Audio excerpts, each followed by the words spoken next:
আমাদের নেতৃত্বের পত্রিকা আছে বাংলাদেশ জাতীয়তাবাদী দল যার হাতে ধানের শীষ তুলে দেবে আমরা এবং আমাদের যারা ভালোবাসেন আমাদের সকল নেতা কর্মী আমরা তার পিছনে ঐক্যবদ্ধ হিসেবে আমরা জাতীয় নির্বাচন করব।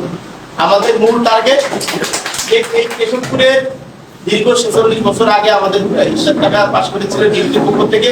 এরপরে আমাদের জাতীয়তাবাদী দলে সরাসরি ধানের শীষের প্রতীকে কিন্তু আজ পর্যন্ত কেউ এমপি নির্বাচিত করতে পারেনি। সেই ধানের শীষের প্রতীকে এমপি নির্বাচিত করার জন্য যদি আমাদের স্যাক্রিফাইস করতে হয়, আমাদের সকলকে বিবদ্ধ হতে হয়, দলের যে নির্দেশনা আসবে সেই নির্দেশনা অনুসারে আমরা কাজ করব। আমাদের একটাই লক্ষ্য যে কেশবপুরের এই আপনার ৯০ নম্বর আসন যশোর ৬ ধানের শীষের প্রতীকে আমরা যে আপনার নমিনেশন পাবে আমরা তাকে জয়ী করব।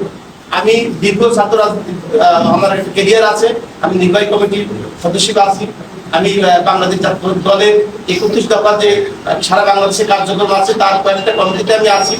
আমি বাংলাদেশ জাতীয়তাবাদী দলে বাংলাদেশ জাতীয়তাবাদী দল কেশবপুরবাসী জাতীয়তাবাদী দলের কেশবপুর পরিবার আমরা কিন্তু সবাই এক ঐক্যবদ্ধ।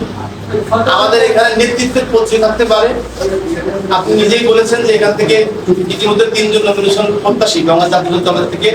একজন হচ্ছে থানা বিএনপির বিপ্লবী সভাপতি আমার শ্রদ্ধাপূর্ণ চাচা, উনি চাচা বলে সম্বোধন করি আব্দুল আজাদ। আর একজন আছেন আমাদের বিএনপির কেন্দ্রীয় নির্বাহী কমিটির সম্পাদক অভিনন্দন শুভু, উনি আমার বড় ভাই, আমি ওনাকে শ্রদ্ধা করি।